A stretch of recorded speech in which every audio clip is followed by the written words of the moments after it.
Man, do I love the springtime and the summer here. The winters are so bad that it just makes me really appreciate these wonderful mornings. Being happy, it's so important as a parent, right? It's so hard though too. Like, we have to be diligent. I find myself consistently checking my attitude, but also like checking how people are responding to me, especially like my wife and my kids. And I'm like trying to catch myself if I'm being crabby, right?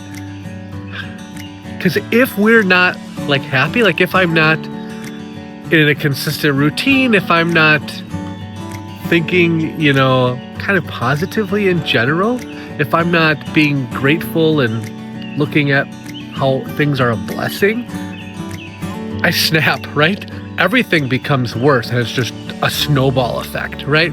I come home and I'm like, oh, if I'm not, being grateful and thinking about how nice things are. It's amazing how we naturally like lend ourselves to problems and thinking negative things,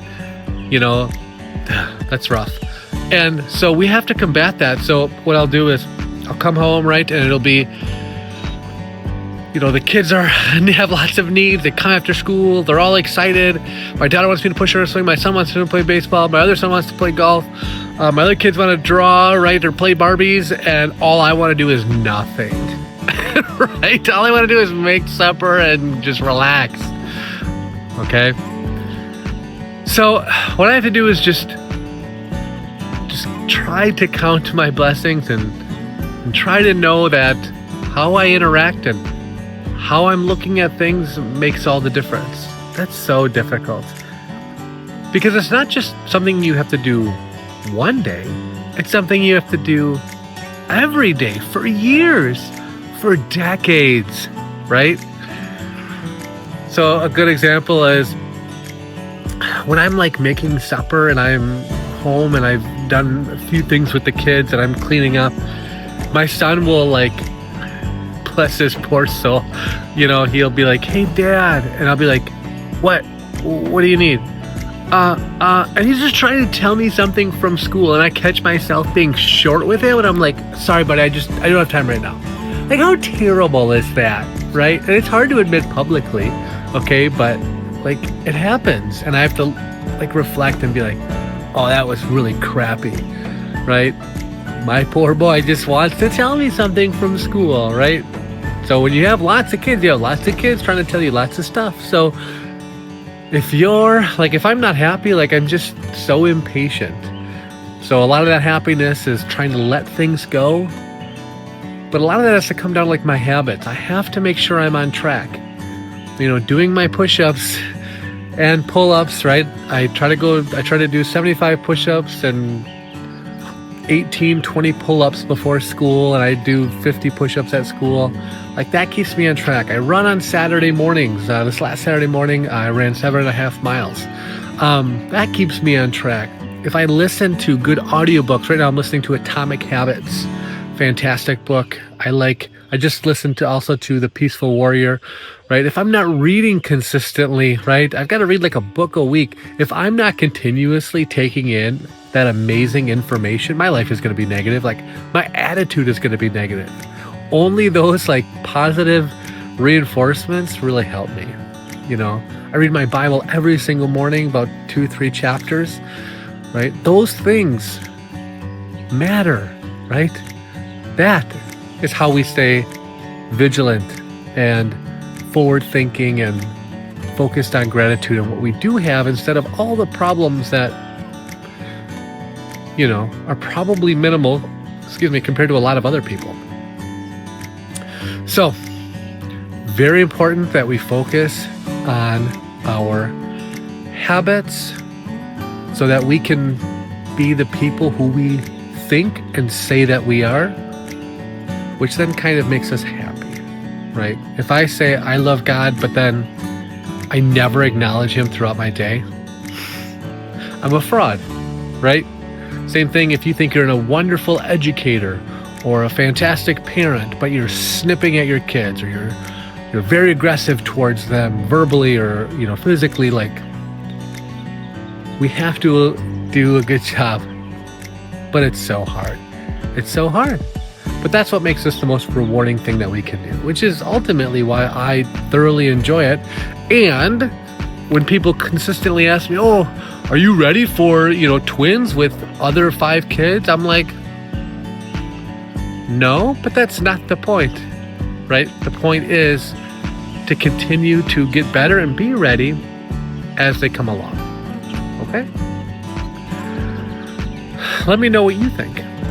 All right, good morning. What a beautiful morning it is. Yesterday was such a fantastic day. It was a senior trip. We went to the Kalahari.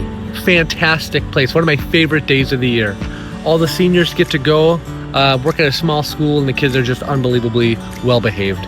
But you go there and we've got water slides, tubes, water basketball. The water basketball is always a fun piece, right? As an old man, I get to compete against the young kids. Get to have a nice lunch, make sure everybody's doing great, go to the arcade, just some really fun stuff. So that's a really nice perk of being a teacher at times, is going on really fun field trips. But if anything emergency happens, again, you got to deal with that. But again, the kids are really good.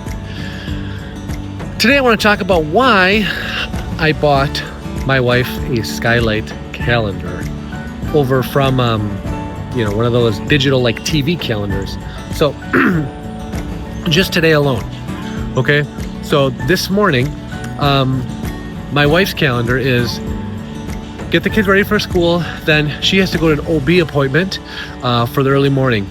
And then on the calendar next, she's got to get a pedicure before the babies come. And then next thing on our list is a concert at 2:15 over at school for our 2 kids.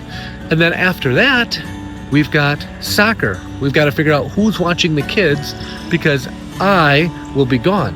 So she's got a note on there who's watching the kids. So then she can take them to soccer. She's got to put what field, what time. There's pictures today. So one of the kids have to be there an hour earlier than normal, right? And then me, I have to come back after I take the kids and start my school day and take the dogs to the groomers at 10:15. Okay, take the dogs to the groomers at 10:15. And then after that, I get to go to the 2:15 concert, which is totally fine. And then I have parent-teacher conferences until 7 p.m. All that stuff doesn't fit on the calendar, right? A lot of our days look like this, especially in the spring now, especially with sports and all that jazz. So I bought my wife the Skylight calendar for Mother's Day, and I really hope that it goes well and it's a lifesaver for our family because it's hard to plan stuff, okay? I'll do a short review, let you know how it goes, but I wonder if some of you use that because we got to do something. We're busy. All right, so last night yesterday was the concert. It was really cute. They spend 2.5 months to do 5 songs, and I'm really proud of both of them. So much work and effort went into helping Ella, my oldest, kind of get ready for that concert. As you can see, it wasn't, a typical performance, but she went up there and, she got through it. And it's just great because she's literally looking at us from upstage and she's like talking to us while everybody else is singing like, I'm hot and stuff. Like, there's nothing we can do, obviously. We're just sitting out there.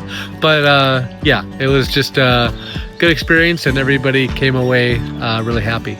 Last night was the NFL draft and also parent-teacher conferences, and also they had soccer games last night. My son is really struggling this morning. He wakes up and he just starts crying, because he's so tired, and then I let him stay up to watch the draft.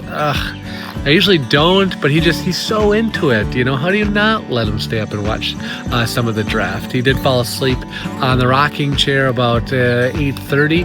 He usually goes to bed around 7:30, so I could see why he's a little bit tired. Yeah, I usually make the kids all go to bed super early. That's just one of my things, because they're going to wake up super early regardless, so I might as well make sure that they're not super cranky in the meantime. Am I right? So, yeah, really excited. We got about a month left of school and about 2 weeks left until the babies arrive. My cousin has twins and has 3 other children. So I saw them at the soccer game, and yep, they got their wagon in tow with the 9-month-old twins. And I'm like, oh man, that's gonna be my life, like they're really cute, it's super exciting. I just hope I'm ready for it, I just think I am, I don't want to last time I had a kid, I kind of just went into a sludge, and I just was not a very good version of myself. I was just surviving every day, and I don't want to do that this time. I just don't want to do that this time.